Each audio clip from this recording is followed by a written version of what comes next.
and thank you for joining the State of AI Adoption Ahead of Holiday 2021 with Prashant Agrawal, CEO and founder of Impact Analytics. As a reminder, if you have any questions during the conversation, to please submit them using the Q&A function at the bottom of your screen. Now, here's your host, Deborah Weinswig, CEO and founder of Coresight Research. Hello and good morning, good afternoon, good evening, everybody. We're very excited to have Prashant with us here today for this, I'd say, incredibly timely topic. So Prashant has really been, I would say, a trailblazer in what's a really critical area right now from an AI perspective. So I was chatting with him the other day and I said, right now, kind of retailers feel very overwhelmed with this idea of like an AI strategy. And so as we're looking at it from a Coresight perspective, right, we're suggesting you kind of start at the ends, if you will, right? And so demand forecasting is really kind of the front of the funnel, if you will. And then from kind of as you've got everything kind of aligned, right, chatbot, et cetera, on the other side. And so we are seeing, kind of this, I would say this complexity and, this movement from Excel spreadsheets, but really kind of leapfrogging so much of what's happened. So today we've also got Stephen Winnick on with us from Coresight, who will be assessing with our conversation. And with that, I will turn it over to Stephen and to Prashant. Thank you, Deborah.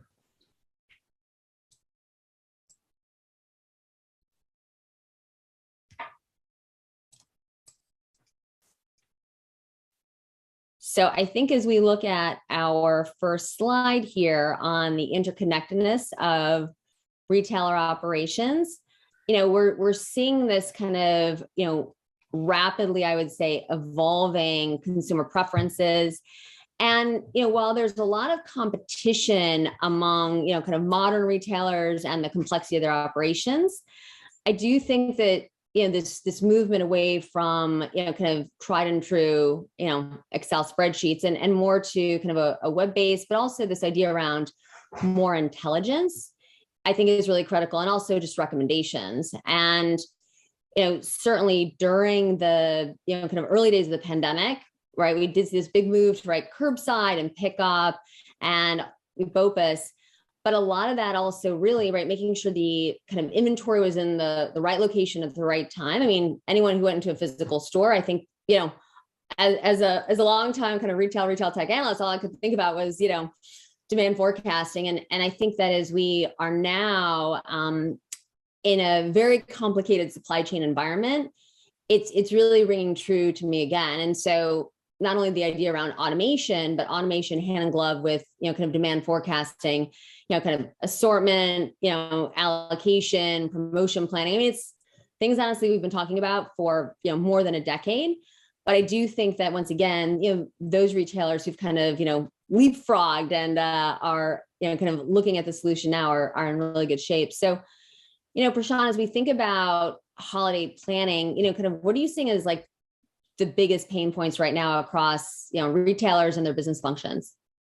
Well, I mean, what you're saying really resonates, right? Demand forecasting is a huge sore pain point for retailers. It was a pain point during COVID. How do we forecast with COVID? And now with supply chain, it's continued to be a pain point. And right now you have the problem that, look, the supply chain's broken. Where do we get whatever we have to maximize customer happiness and also margin, right? So that is a challenge for them. The more that can be automated and optimized, the better they are. And what you really want to do is actually have machine learning models to help you along this path. So if you look at it, I mean, when you were in 20 and you were in the heyday of the pandemic, it was like, how do I forecast next month? How do I forecast next quarter? Because it's clearly not going to be like 19. It's 20. Right. We're in the middle of COVID. Now we're in 21 and it's not going to be like 20. And we've never had a supply chain issue like this, at least in our lifetime, where, things are sitting in Houston or LA or wherever they are. And what do we do? Now, fast forward to 22. We're not going to be able to use 21 at all to forecast 22 as well. So what you need is literally like what I call Sherlock Holmes, which is what AI demand forecasting is actually looking for the signals that can actually help predict the future. So if today we're actually missing a sale, is it, or not getting that sale, is it because there wasn't supply, or there wasn't demand? And you're going to have to figure that out using AI and say, look, we would have sold this, so let's get this product to us next year on the shelf over there. So making sure that you have that AI running and making sure you're understanding what true demand factors are is incredibly important. It's just not possible. It's just not humanly possible to do this in Excel anymore. The world is just too dynamic. And I feel like, there's some people feel that, kind of when you put an AI overlay or foundation, that it does drive a lot of hype. I mean, I do feel that, this has just been, right, if we go back and look, right, I mean, AI was developed in like the 50s, right? And now you've got kind of like the deep learning component, but maybe walk us through that, because I do feel that there ends up being a fear factor sometimes. And, just kind of, how should retailers and brands think about this? The fear factor is real, and it's a fear factor of AI, period, right? The first time you actually use a Tesla and you use the self-driving features they have, and you see that steering wheel automatically hug the road, it's like, whoa, it's just not natural.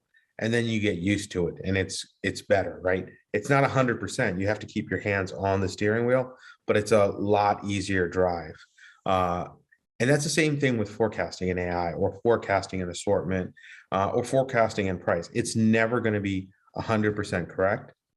And the first few times you do it, it's like, oh, how's it doing it without me doing anything? But then you get used to it, and you're managing to exceptions as opposed to managing the whole thing. And that's the same thing with self-driving. It's the same thing with AI. There is a change management piece, and that actually is one of the toughest pieces here, right? And that's where I think where we have seen people be most successful is when there is somebody at the top just championing this, right? I mean, a CXO just saying, we're going to make this happen. She's saying, look, give it some time, make sure you get it. Because what you don't want is what you also just said, is you don't want it to be this shiny object that like, oh, look, there's this AI thing over there that people think is going to work, but it's not. And it's just like, it then becomes a piece that nobody's using. This has to be adopted for it to work. It was really interesting. I was at a dinner with a group of retailers. I asked the question, kind of, how many of you have an AI strategy, right? Every hand went in the air. How many of you have an AI team? Like, one hand went in the air. This is out of like 50 people in the room. And they had actually acquired a company that had two people who kind of, had this, had put AI in their title somehow. So, but because of that, right, and there is a limited, kind of talent pool, what is your, what have you seen work, right, where it's, kind of working with, company, like working with, if you will, almost a stable of different startups and companies?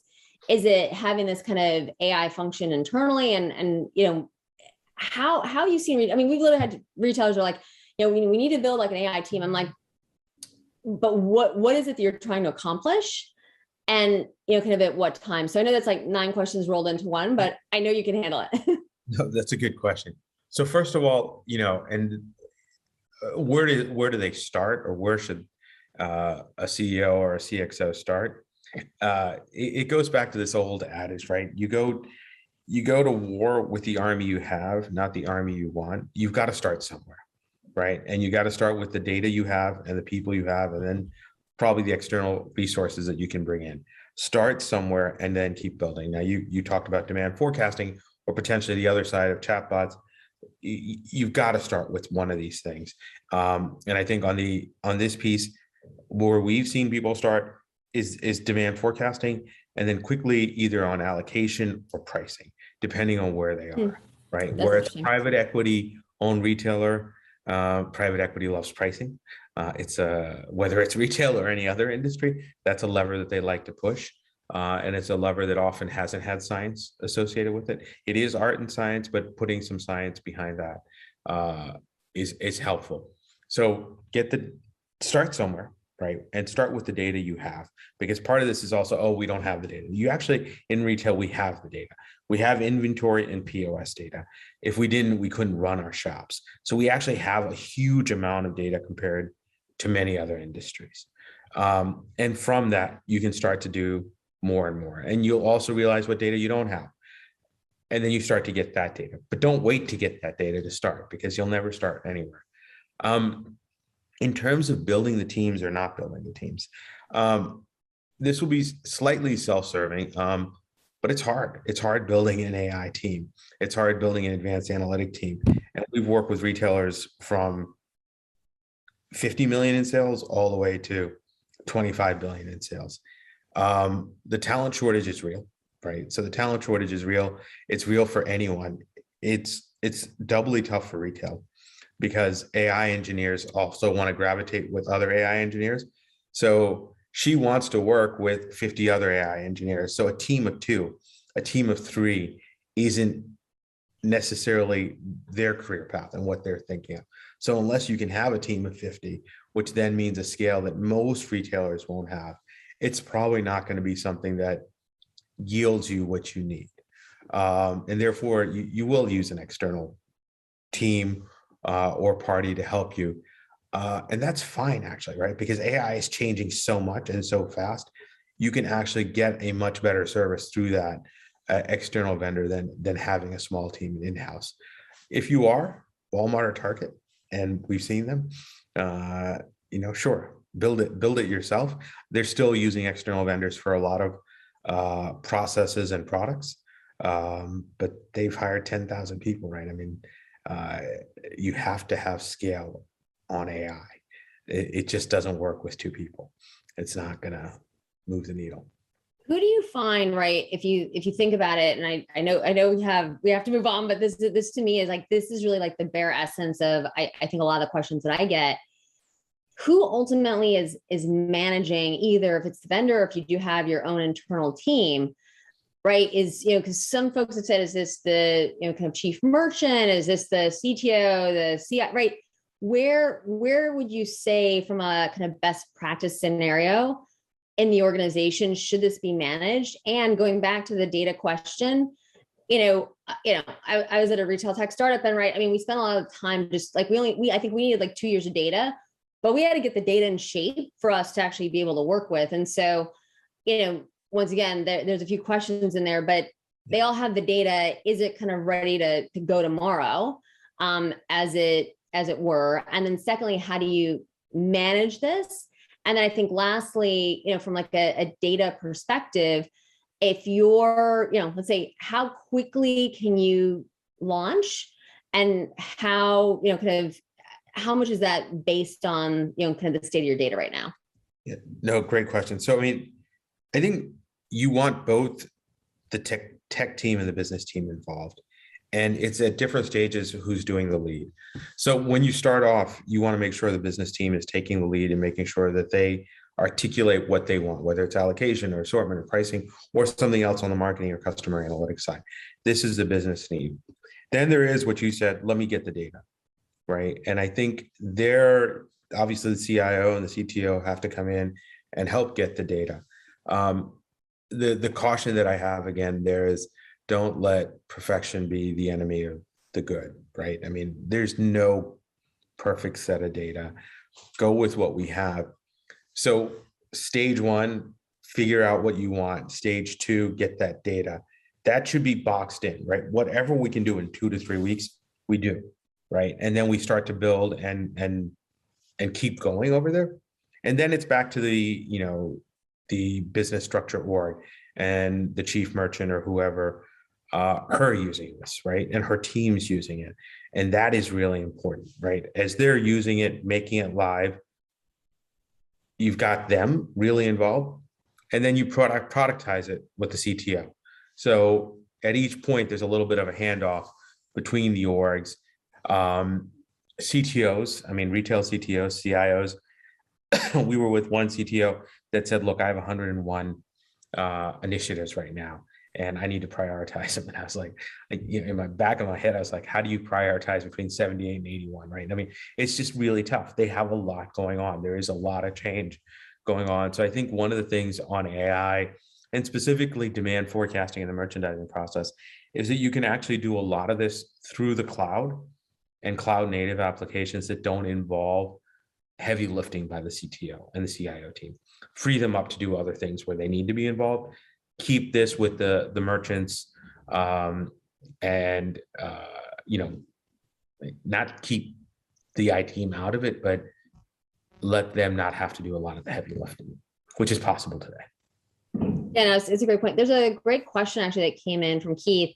How does a multinational retailer that has traditionally relied on manual stock counts get started with demand forecasting?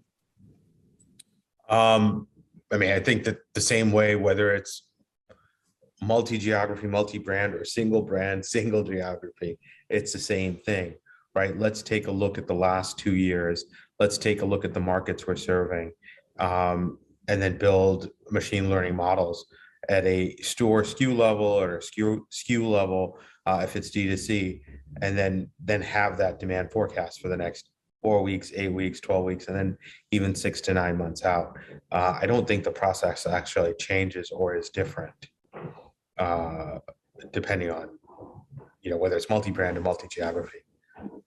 I do think that there is, I will just say, having, spent time working with retailers, mainly, kind of from a firsthand perspective, if you will, outside the US, right? There was definitely, and kind of global, there was like, at least in our minds, right, there was a different level of complexity, as opposed to if we were kind of mono brand in like one market. And then especially when you start to think about, right, where you're selling, right? If it's not in just your own stores, if you're in, kind of multi-brand stores, I do feel, even if it's, Prashant, even if it's the same level of, let's call it simplicity, I do think that, we can all get inside our heads and slow ourselves down. I mean, can you help us talk through that? I actually think this is a really critically important point. Yeah.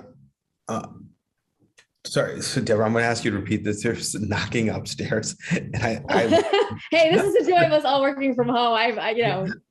We've had the like jackhammer outside too. So, kind of having, kind of in a previous life, working in Asia with for a large sourcing company, and we own retail. I will say, if we were selling in our own stores, right, it seemed to be a little bit more simple. Once we started doing kind of, multi-brand stores, right, then it seemed more complicated. And then as we got global, right, if we were outside of just like one market. And so I think it was like in our head probably, but I do see that the question is a really interesting one, because if you're kind of one brand, one store, right, your own stores, right, you feel that there's a lot more control and in like one geography. But as soon as you do multi-brand and like multi-geographies, there is this like complexity, maybe it's a complexity notion, but I really want you to kind of like double click on this, because you're really right. Important. No, so you're right. And so look, if you're multi-brand, multi-geography, let me actually take this one way. One, if I control my own stores, I have a much better ability to do things than if I'm actually selling into multiple retailers, right? I'm the brand, and now I've got either department stores or specialty stores or whatever else selling my product. That is a whole level of different complexity, because the data I receive is different, right? The department stores or the specialty stores don't give me data as frequently. It's dirtier data, right? Coming back to the quality of data. Some people send me back a PDF. Some people send me back an Excel. Some people may even send me back a Word document. I've never seen that, but they could send it in any other format and all of that, and making sure it's cleaned up and accurate. And then, they may not send it on the same day. They may do, so there's a huge component over there of standardizing it and getting it right. Now, the other part on the multi-geography, right? Let's actually take Europe or Asia as an example, right? The US is one country, but when you get into Europe or Asia, when you do Southeast Asia, all of a sudden you're dealing with different countries and different holidays. different demand factors potentially around that. So that actually makes the AI even more important because you can pick up the baseline and the other factors much more easily using AI than you can manually, right? I mean, you can do it manually, but then you have to go through a lot of spreadsheets. Southeast Asia alone is 10 countries, right, with 10 different holiday structures. Right. And AI allows you to do that because obviously the holidays this year are slightly different than the holidays next year. And given that they're not always December 25th, right? They are the third, like Thanksgiving, the fourth or third Thursday. The ability of AI to make it easier, optimized, and automated around that is certainly there. So the challenges are only amplified by multi-brand and multi-geography over there. How you do it is relatively the same, but the challenges are definitely. Yeah. It's very interesting on this slide. I mean, I think that I would have actually expected the numbers to be higher, where kind of most retailers estimate lost sales of 3% or more. Because if you bring up a very good point, right? The holidays do change. First of all, the dates change if you're based on like a lunar calendar, right? We are seeing these like shopping holidays and festivals and whatnot, right? Which didn't exist a year ago. And then, right, as we're starting to see, right, changes in ways that goods are sold, both, kind of staples and discretionary, right, through, kind of live streaming and whatnot. I mean, making sure you've got the right item and the right location at the right time. I actually think it's becoming more and more complex. And it's right because, and you also are seeing, and the consumer, so that's becoming more complex and consumer expectations are rising. And so how do you think, like I said, I would have thought that this would have been a much higher number. How do you think about the data on this slide? Yeah, so I think there are two things. One is people are calculating their own lost sales, which I think they sometimes undercalculate, right? Because they're not actually able to understand true, like, oh, that actually is a lost sale. So when they think it's 3 to 6%, it actually is probably higher than that, right? Because they already know 3 to 6%. But when you actually go through it and you say, look, well, if you had these sizes or these colors, you actually would have sold more. You just didn't sell it because it wasn't there. So actually true calculation of that is hard. And that's the same thing on the right-hand side, right? On the margin draining component. But in any which case, these are still large numbers, right? We're dealing with an industry that has relatively thinner margins. If you can actually get this right, this is straight to the bottom line. And the other piece here, and we've seen this, Deborah, Coresight's been great at this, is that the excess inventory that now gets marked down, clearanced, and potentially we've seen shredded and all that, that is now seen as a sustainability issue.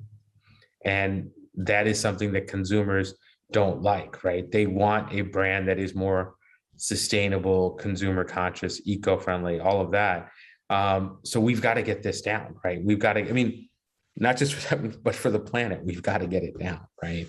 And so that's become even more important in this environment over there. And yeah, I mean, so I think that these numbers, I think you're right, strike me as low, but I think they're also reporting what they think as opposed to what's actual and over there. And it's all the more important with ESG now. I do feel at one point on like my ESG journey, right, which all of our journeys are, kind of continuing and right, ebb and flow. But someone said something to me that just resonated with me. They're like, if someone's buying something off the clearance rack, right, at 70, 80, 90 off, it was most likely not a planned purchase, right? It's like, oh, it's not that much money. If I don't love it, it's okay. But I feel, right, if we're not buying things that we cherish, then we don't maybe take as good a care of them. They don't last as long, right? There's such a much bigger conversation here. And I think going back to like our whole topic for today, right? As we're seeing kind of some of the answers here, the how a retailer brand defines kind of, these sales, right? Well, it sold at a lower price than we expected, but it was a consumer, right? It was the weather, right? I think there's always this, we're explaining things away. And I do feel that in some ways, right, not only can you have better recommendations from an AI perspective, but also, right, like, at the end of a season, like, let's just kind of like get a report card and where could we have done better? And so I think that, as we look at some of the cost savings and, how do you kind of, if you will, I guess triangulate that, but think about that from like kind of, you've got your planning, you've got your allocation, you're thinking about your assortment. As you're pulling this all together, where do you find retailers are either overestimating their capabilities, and then in some cases, I mean, I definitely hear they underestimate. So where do they need the most help? And it's going to differ obviously by retailer and brand. Well, I mean, I think it's an interesting question. And I think it goes into retail, it goes into grocery. We're always trying to comp last year's sales. And when we're trying to comp last year's sales in a tough environment, one of the easiest things to do is, let me just throw a little bit more SKUs at it. I'm going to throw a different color. I'm going to throw a different style. I'm going to do this. I don't subtract. I just keep adding. So we were with one department store, and department store is a challenge. I don't think that, that's a state secret. But sales had gone down and SKU count had gone up. So sales had gone down over the course of 3 years, maybe 2 to 3% a year. And SKUs had actually gone up 5% a year. So SKU productivity, obviously, just mathematically, has gone down significantly. And what assortment planning can do, AI can do, is like, let's go back and figure this out. We're giving the consumer too much choice, and we think we're solving for our falling sales or giving the customer what they need, and we're not. I mean, at the end of the day, the customer just doesn't need as much choice, right? It comes back to, when you look at it in a grocery perspective, the top grocers in England, for instance, only have 1,500 to 2,000 SKUs, as opposed to the legacy grocers that have 45,000. Customers are actually happy if you have less SKUs in front of them.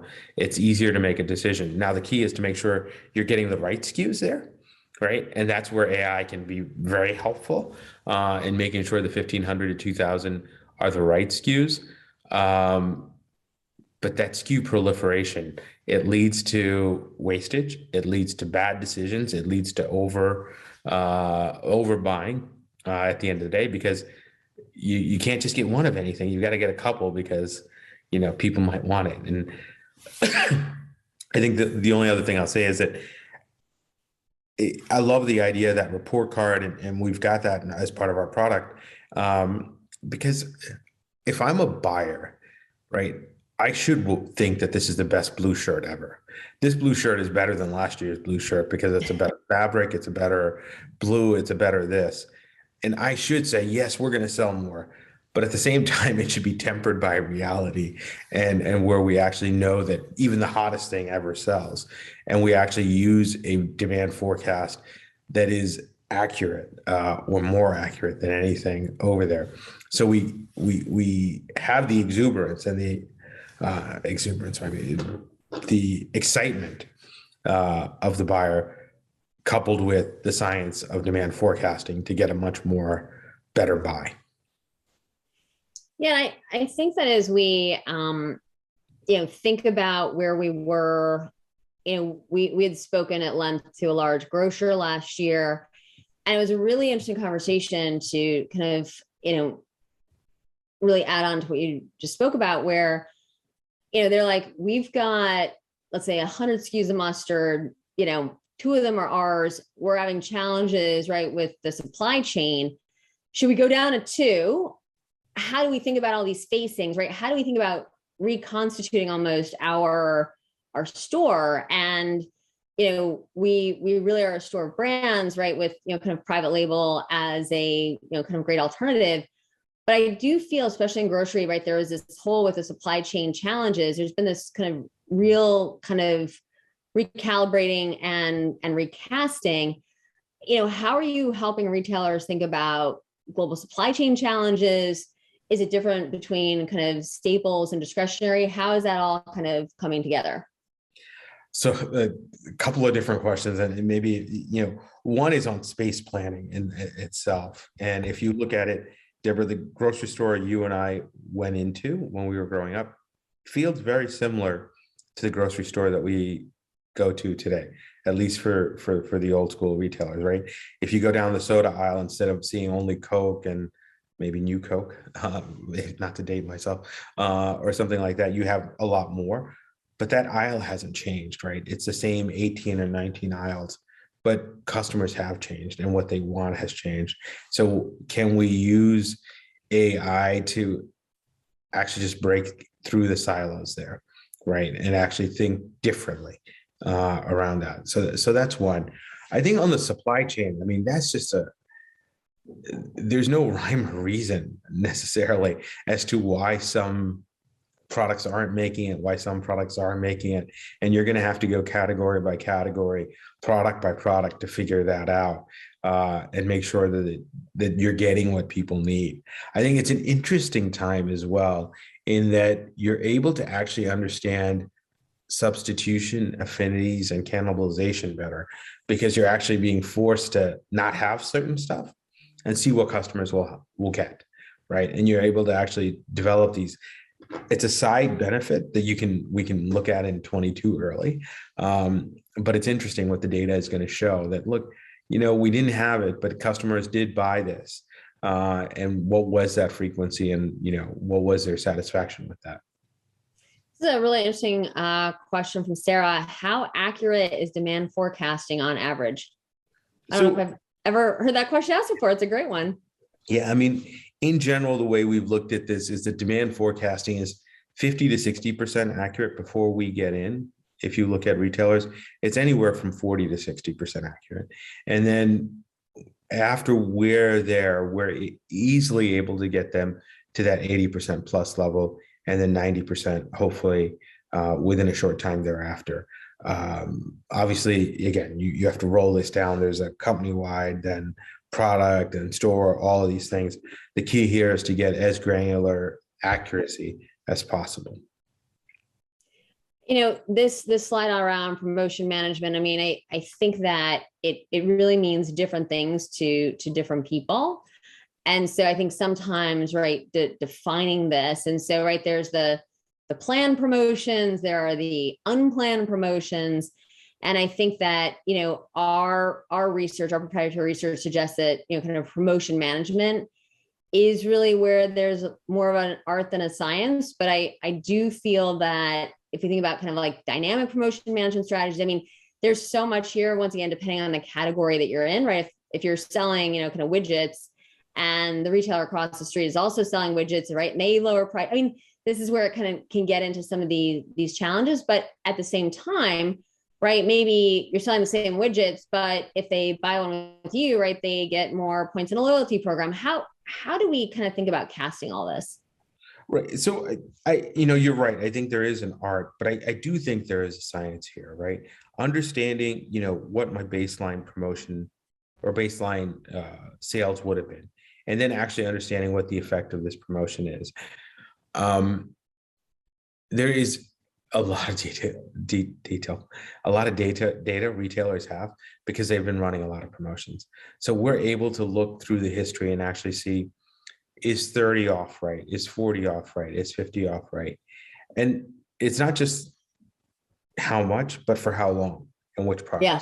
So people actually, they'll put it on sale for 2 weeks. And guess what?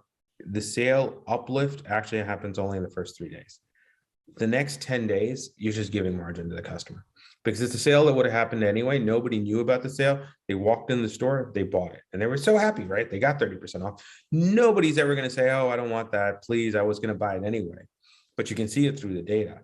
So understanding how deep, how long, and then what set of products. I mean, this is a silly example, but it's a true example. We work with someone and they were putting on the bagels and the cream cheese at sale at the same time. Now, it is actually true. People do buy bagels and they do buy cream cheese, and they buy them together very often, especially if it's a repeat purchase. Don't put them on sale at the same time, right? If they're buying and they get the bagels and they're going to get the cream cheese, and you just help the customer double dip. But understanding these things, I mean, it's funny to say like, oh, that's so obvious. But you have somebody running bagels, you have somebody running cream cheese, and they're not necessarily talking to each other, and they're in silos. I think that having promotion and having that science behind that to help the retailers and the merchants around that can, I mean, lead to bottom line dollars. And that is, again, you know, if you look at PE firms, they are very, very keen on that as they buy a retailer. Yeah, I mean, I think that there's so much opportunity. Sometimes it's actually hard to size the prize. But I mean, this goes back, right? This is like the front of the funnel, or, you know, kind of, this is like your, you know, kind of, this is where I feel like over the years, we've had the greatest number of conversations. But I have to say, I feel like we're still having the same conversation. And, you know, being able to kind of apply science. I mean, and the challenging thing is, right, you know, merchandising in many cases is looked at as an art. And then if you're applying this kind of very, in some people's minds, very science heavy. So I think it is that very interesting intersection. And, you know, I think it goes back to, right, you know, if you look at the slide, right, this, you know, kind of when we think about forecasting, right, which is where it all happens. And, you know, the very traditional approaches really are still what folks do. I mean, look at these numbers. I mean, the Excel-based forecasting, I have to say, Prashant, as you and I have been talking, I was speaking with a few retailers, and I was surprised at how many, you know, were saying that was kind of their go-to solution. And like also like acknowledging that, and what was interesting, they acknowledged that it wouldn't be that hard to switch to, right, a solution. But at the same time, they're like, you know, we're all using Excel. We all understand, you know, kind of what's here.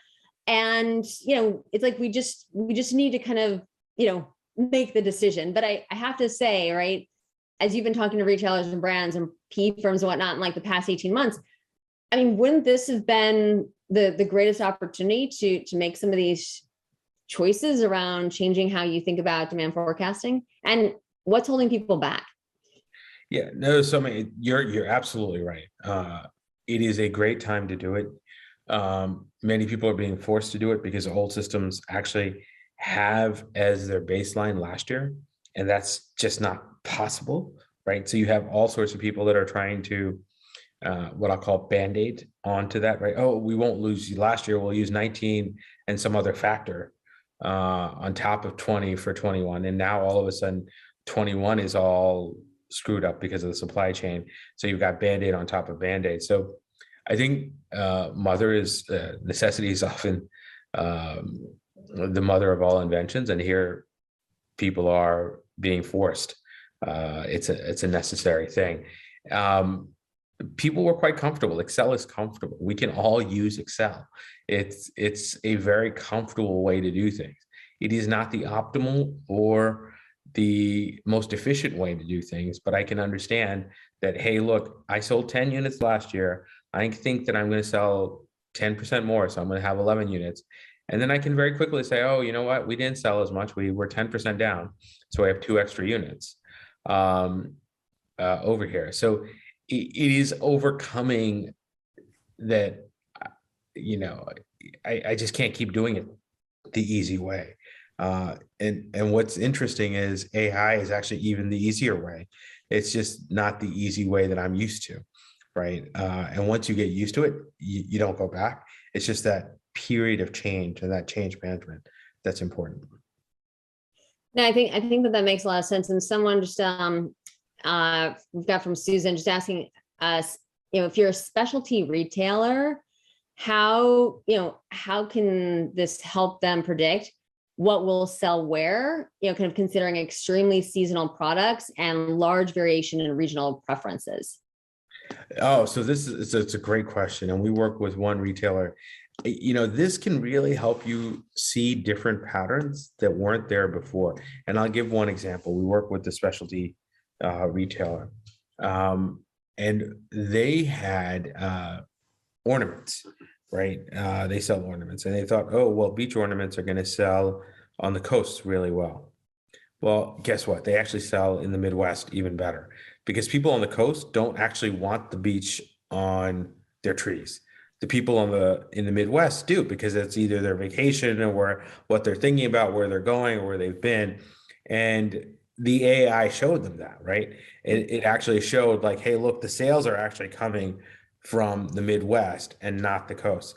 So it's able to look at different product categories, different regions, and identify the opportunities to sell more or sell less, right? Right size inventory as well. It is interesting in terms of, I mean, I think that's a great example. And, we also are starting to see a lot of around size. And that is, well, especially since, right, all of our sizes have changed during the pandemic. But I do think that goes back to this idea that you can adjust in real time, kind of with this, AI overlay. And going back to, dynamic promotion, but also dynamic allocation, we've been hearing a lot more about too, right? And I think that is ultimately, to be able to get right. And once again, customers, we now can get things in 15 minutes. And so I think their level of expectations have continued to grow. At the same time, many of the retailers, kind of have as of yet, and if we look at this, right, what are the best practices? I actually think that this middle one, like dealing with complexity, because retail is only getting more complex, both internally and externally. Is that where, kind of when retailers and brands are kind of sitting across either the real or the virtual table from you, are you finding that it's this kind of complexity? Is it, how are they kind of making their way, to having a conversation with you? Yeah, no, I think it's that complexity that's helping drive conversations to us, right? It's the complexity saying that, look, we're just not able to handle the complexity. How can we do it? And I'll give you one example during COVID, right? During COVID, we had, we were able to forecast really well. And part of that is that we were adding Apple and Google mobility data into our forecasts and helping Wow. people understand, okay, where people are going, where they're not going, and where e-commerce might see a bigger bump or a lesser bump, and where we should be sending products because, hey, look, we're seeing that movement and we know that based on this movement, this is going to continue as a trend, right? So you can see that. It's being able to add those interesting pieces of information here that help retailers deal with that complexity and actually make sure that they meet the challenges of that. And if we look at 22, I mean, there are going to be more and more different types of challenges around that, right? I mean, we have, I mean, if you look at it, store hours and how that's affecting our sales. I was in a mall right now, and it was King of Prussia, one retailer, and she's like, we stay open till 9. Everybody else closes at 7. Yeah, no, I mean, I have to say I actually don't think it's a bad thing. I mean, I think that some of what's happening, which of course nobody planned, but right, this idea that there's less inventory, we're open less hours, that, we're in a supply chain constrained world, right? Everyone's having to think differently about how they allocate resources, which once again, from an ESG perspective, I think is great.